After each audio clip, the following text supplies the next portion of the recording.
22માં Katargam police સ્ટેશનમાં નોંધાયેલ વાહન ચોરીના ગુનામાં છેલ્લા 3 વર્ષથી વોન્ટેડ આરોપીને મધ્યપ્રદેશ અલીરાજપુર ખાતેથી ઝડપી પાડતી સુરત શહેર ક્રાઇમ બ્રાન્ચ નાયબ police commissioner Shri crime Surat નાઓએ નાસ્તાવતા આરોપીઓને પકડી પાડવા સારું જરૂરી સૂચના અને માર્ગદર્શન ક્રાઇમ બ્રાન્ચ સુરત પોલીસને આપેલ હોય, જે અનુસંધાને વોન્ટેડ આરોપીઓને પકડી પાડવા પોલીસ ઇન્સ્પેક્ટર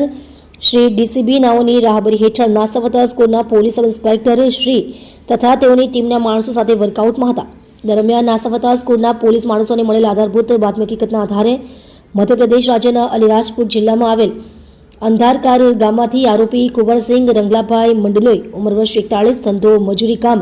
રહેવાસી ગામ અંધારકાર, મુંજાલ દાફવલિયું, તાલુકો કઠીવાડા, જિલ્લો અલીરાજપુર, મધ્યપ્રદેશનાને પકડી પાડવામાં આવેલ છે.